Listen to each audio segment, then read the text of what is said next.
Nagbago ang mukha ng matanda, dahil napagtanto niya na sa kahon ay may marka ng dragon. Natakot siya kaya nabitawan niya ang lubid. Buti na lang may sumagot kaya hindi nangyari ang trahedya. Nang makitang natakot ang bata, agad na nagalit ang commander. Pagharap sa panunumbat ng commander ng barko. Pero confident na tinanong siya ng matanda, bakit ito dinadala? Papatayin tayo nito. Gawin mo ang gusto mo at gusto ko pang mabuhay. Nagulat ang lahat sa sinabi niya. Pero dahil gusto nilang maghanap buhay, dinala pa rin nila ang kaban sa barko. Paglabas pa lang nila sa pantalan, may kakaibang eksena ang naganap. Biglang gumalaw ang kahoy na kahon. At dahan-dahan ding nahulog ang lubid na nakatali dito. Biglang natakot ang mga baka sa barko at nabaliw. Tumakbo rin ang daga kung saan-saan. Nagtatawanan at nag-uusap pa rin ang mga tripulante, hindi nila alam na paparating na ang sakuna. Ang mga tripulante ay natakot nang matuklasan ng isang bagay sa kadiliman. Kaya agad kong inilabas ang kutsilyo ko at naglakad para tingnan. Sa hindi inaasahang pagkakataon, nahawakan siya ng halimaw.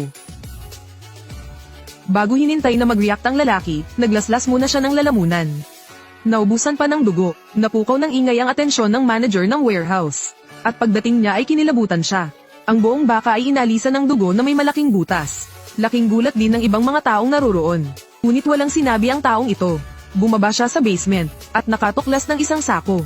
Ngunit pagkatapos nito, sa tambak ng dumi, isang babae ang lumundag ng convulsion. Kaya dinala niya ito sa medical room para ma-injection siya ng doktor ng gamot. Kinabukasan pagkagising niya, para siyang baliw. Sinabi niya na ang lahat ay dapat na mabilis na umalis sa barko. Kung hindi ay mamamatay silang lahat, pero inakala ng lahat na baliw siya kaya kinontrol siya at tiniyak. Kinagabihan ay sinabi niya ang totoo. Ito ay lumabas na plano niyang tumawid sa hangganan gamit ang isang kahoy na crate. Pero hindi ko inaasahan na makikita ko ang dragon mark. Sa loob ay isang vampira, kaya inatake siya nito. At ang peklat sa kanyang likod ay kapani-pani walang ebidensya. Kinagat siya nito at naging demonyo. Ngunit ito ay malinaw na huli na. Sa oras na ito, isang aso sa ilalim ng tren ang nakakita ng figure ng tao. Agad itong tumahol sa dilim. Pero may bigla itong na-realize. Ang aso ay tumatahol ngunit may bigla siyang napagtanto. Naghihintay hanggang sa napagtanto nito ang panganib, isang figure ang lumapit. Nang may sumunod sa tunog, ang aso ay naging tuyong bangkay.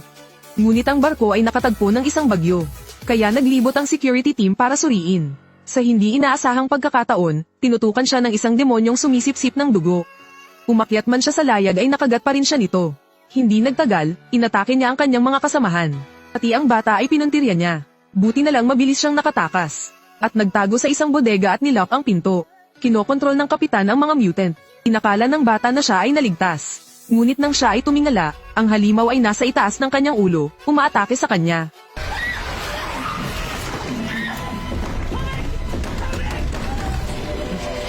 Nang makitang patay na ang bata, lahat ay labis na nagalit. Itinali nila ang mga mutated na tao at sinunog ang mga ito. Dahil ang sikat ng araw lamang ang makakasira sa kanila. At humarap sa nagkukubli na dyablo. Napagtanto ng lahat na hindi ligtas ang lugar na ito kaya tumakas sila. Ngunit walang nakakaalam na ang pag-uugaling ito ay nagpagalit sa demonyong sumisip-sip ng dugo. Agad itong nagwala at minasaker ang buong barko. Parehong namatay ang kapitan at ang iba pa.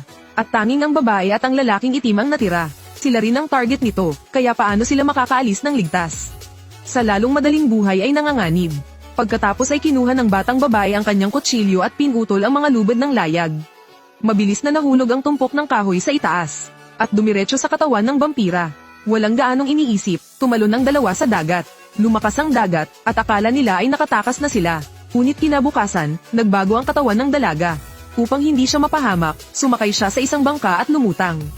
Pinili niyang humarap sa araw hanggang sa masunog ang kanyang katawan. Namatay siya kasama ang 12 ng mga tripulante. Anging ang itim na lalaki ang nakaligtas. Dala niya ang kanyang hiling at sumulong sa kanyang paglalakbay. Sige, punta ka lang dito ngayon.